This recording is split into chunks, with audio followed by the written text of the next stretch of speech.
Right, this is to keep you all happy. I've changed the angle because you've all been complaining about the light and the angle. Well, year 8 have, not so much year 7, because this is one for you, year 7. As I say, a bit of a different angle. Mix it up a bit. This is going to be talking about the Black Death, this video, the Black Death. I apologise, this one's a bit late. I promised this to you on Friday and it's Monday. YouTube had a bit of a meltdown on Friday, but never mind, here it is. Still got plenty of time to watch this before your exam. So, I'm going to talk about loads of things to do with the Black Death in this video. I'm going to talk about the symptoms of the Black Death, so what happened to you when you caught it, the actual cause of the Black Death, what caused the illness in the first place, the different beliefs that people had about what caused it, because they didn't know what actually caused it. They had lots of, to us, crazy beliefs. Their attempts to cure it, as we know, they didn't manage to cure it in the end because they couldn't. But they had lots of weird and wacky ways that they tried to cure it. So I'll talk about some of those, and the effect of the Black Death and the impact that it had on England. As we know, it had a pretty massive impact on England. Well, several impacts on England that I'm going to talk about as well. So I will start with the basic facts. The Black Death. Bear with me. Get the paper ready. The Black Death started, or came to England, I should say, in the year 1348. Okay, it came to England in 1348. It swept across the country and killed over 40% of the population of England. 40%, nearly half of England died from the Black Death. Okay, so it had a massive impact on England. 40% of the population killed. Nearly half the population of Europe actually died as a result of the Black Death. It wasn't just England, remember, it did affect other countries in Europe, but we're going to focus on England and what it did to England. But nearly half of the population of Europe back in the 1300s, mid-1300s, died of the Black Death. So it was a huge illness, huge disease, had a huge impact on England and Europe in, as I say, the mid-1300s. So, first of all, the symptoms. I'm going to talk about the symptoms. What happened to you when you caught the Black Death? Now, the Black Death would take between 2 to 7 days to kill you. On average, probably about 5 days overall. Could kill you as quickly as 2 days. Could take as long as a week, 7 days to kill you. But the symptoms were, I'm going to go through the 5 main symptoms. First of all, painful swellings grew on your body called buboes. They were painful swellings that appeared in your armpits, so here, on maybe your neck, behind your ears as well, and your groin. Okay, so they appeared in several areas of your body. Large growths, large, about the size of an egg, lumps the size of an egg, could even be bigger, could be the size of an apple, called buboes, and they were painful. Okay, they weren't just lumps that grew, they were painful to touch, and swellings, basically, not very nice things to have on your body.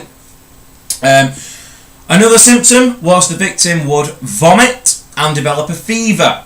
Okay, so constantly being sick and having a fever, a temperature. Okay, so again, not feeling in the best of health. Another symptom was bleeding under the skin, caused dark blotches all over your body, basically like having loads of bruises all over your body. Okay, big dark blotches all over your body. The disease also attacked the nerves towards the end of the disease, towards the point of death. The disease attacked the nervous system and caused spasms in your body. So you're out of control, spasming all over the place. Really, again, not a nice disease to have as you get from all of these symptoms. And finally, the 5th and final symptom was death. Okay, death would, as I say, come to you after between 2 to 7 days, on average about 5. Remember though that some victims did actually survive the Black Death. It didn't always kill you. Usually if your buboes burst naturally, kind of a thick black liquid would ooze out of it, not very pleasant. However, that was normally, not always, but normally a sign that you were going to survive, you were going to live. But most people who caught the Black Death ultimately died from it, hence why I said it was the 5th symptom, death. So those are the symptoms. But what caused this horrible illness, this horrible disease? Well, the real cause of the disease, as we know, was a germ or a bacteria living in the fleas on rats. Okay, they were fleas on the oriental rat. So rats that, as we know, came over from Asia, most likely China, on ships that came to Europe and England. It was the fleas on these rats that carried the bacteria or the germs. So these fleas, they cannot fly, but they can jump great distances. They've got quite springy legs that mean they can jump between quite large distances. So they would jump off the rat onto a human being. They would bite the human to suck that human's blood, and at that point that human would catch the disease. The bacteria and the germ would be inside them, and that would lead to the Black Death, the disease. Okay, so that's what actually caused it. We know now that is what causes the Black Death. But what did people think caused the Black Death? Remember, in medieval Europe and medieval England, people don't have a very good knowledge of germs and bacteria and medicine in general, really. They've got some good ideas, but most of their ideas aren't correct or aren't very scientifically accurate. But what did people think caused the Black Death? They didn't know about the fleas, they didn't know about the rats, they didn't know about germs.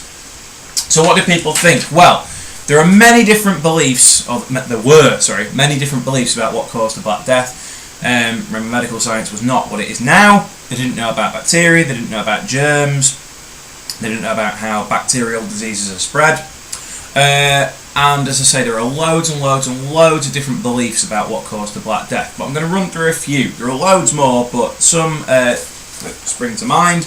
The Black Death is a punishment from God. So we've been doing bad things, we've been sinning, we've been misbehaving, and God is punishing us with this horrible disease. It's a way of Him punishing us. That's one belief. Another belief is that Jews or foreign people had poisoned the water supplies and had poisoned the wells in villages and towns. Now, we know, first of all, that wasn't the cause, and second of all, couldn't have been the cause in England anyway, because there were no Jews in England. They'd all been expelled in 1290, and remember, the Black Death doesn't strike England until 1348. But that was another belief, that Jews or foreigners had poisoned the water supply. Bad air, so bad smells or just a badness in the air causes the Black Death. That was another belief. So another bit of an idea that was out there. Okay, it wasn't the correct idea, but it was one belief that people had, that it was bad air or bad smells that caused the Black Death. Another one was the position of the planets. Okay, so people thought that the planets around Earth or in space were in the wrong order. Okay, they were in the wrong position, and that had led to the Black Death. So loads and loads of different beliefs. There are loads more that you should have written down in your book and in the textbook. But those were some of the beliefs that people had about what caused the Black Death. All wrong, but there you go. So those are the beliefs about what they thought caused it. Now, how did they try to cure it? How did they try to cure it? Now, unfortunately, because their knowledge of what caused the Black Death was poor, wrong, so were their attempts to cure it.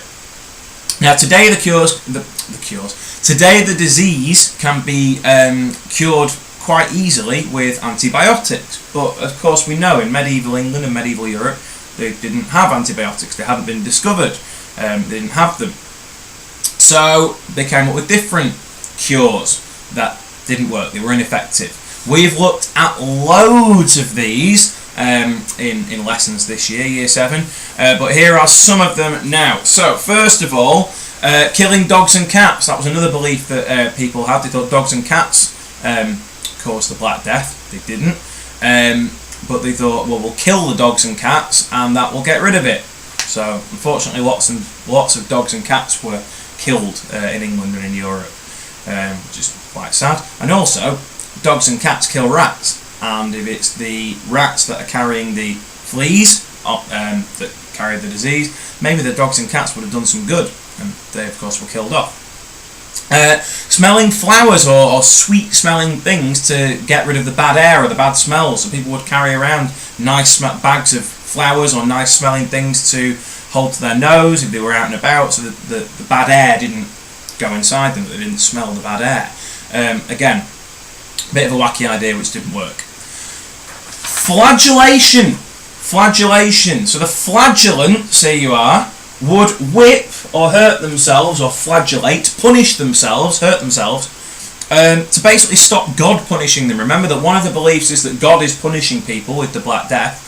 So they thought, well, we'll punish ourselves, we'll whip ourselves or hurt ourselves to basically take God's job away from him. Look, God, you don't have to punish us with the Black Death because we're doing it to ourselves, we're whipping ourselves, we're hurting ourselves. You don't need to do it. Leave us alone.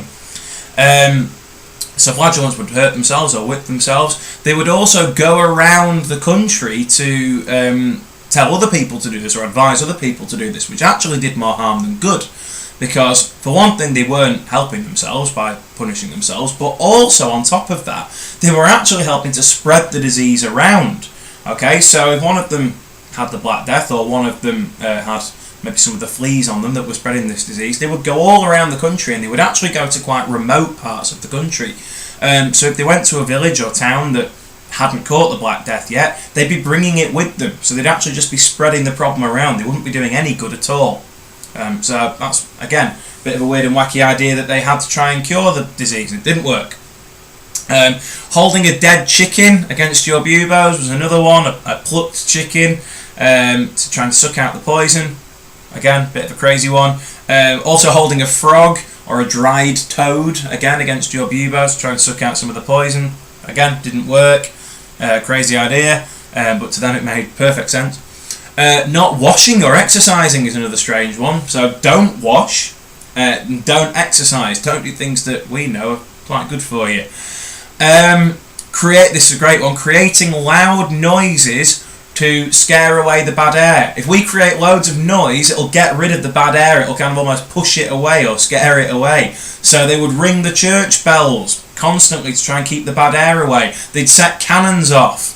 Again, if anything, it's doing more harm than good, because these poor people who are trying to sleep, especially people who are feeling unwell from the Black Death, being kept awake by the bells ringing or the cannons going off. So that's a good one. Lancing or cutting your buboes, try and draw some of the poison out. Again, if your buboes burst naturally, it was normally a sign that you were going to live. Cutting them didn't seem to do much good, actually. It's a strange one. And finally, good one, this one. Bloodletting. Now, as we know, in medieval Europe, medieval times, there is a belief that the body is made up of 4 humours, or 4 liquids, if you will. Blood, yellow bile, black bile, and phlegm. Now, if you are ill, feeling ill, you have an illness, it was believed that these humours, or these liquids, were unbalanced. So maybe you had too much blood or bad blood inside you that needed to be let out. So bloodletting was a way of getting rid of this bad blood. So you could have a leech, or many leeches placed on you to try and suck out the blood, or maybe you could visit a barber surgeon who would remove the blood from you with a sharp instrument called a phleem, which would drain the blood from you. Again, didn't really do much good. It just meant that people felt a bit lightheaded from the blood. Of course, they could get an infection, which they didn't know about, but they could catch an infection from, particularly if they used a barber surgeon's phleem on them. They didn't know about infections and passing things on. So again, a practice that was widely used, and a practice that was used to try and get rid of the Black Death, but more often than not, just did more harm than good. Certainly didn't cure the disease.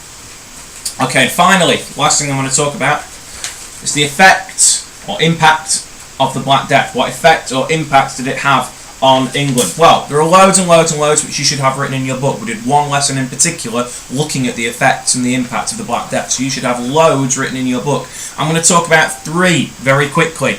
Number 1 is an obvious one. It killed 40% of England. That's a pretty big impact, or a pretty big effect on the country. Okay, 40% of people in England dead, wiped out, families torn apart, children left orphans when their parents were dead. Some villages in England were completely wiped out, such as, an example for you, again, if you want to use this in your exam, if you get a question on the Black Death, Warham Percy, a village in North Yorkshire that was completely wiped out or left abandoned after the Black Death. So whole villages that have had a lot of life and a lot of hustle and bustle in them and lots of things going on, suddenly wiped out. Okay, ghost towns or ghost villages. So that was a huge effect.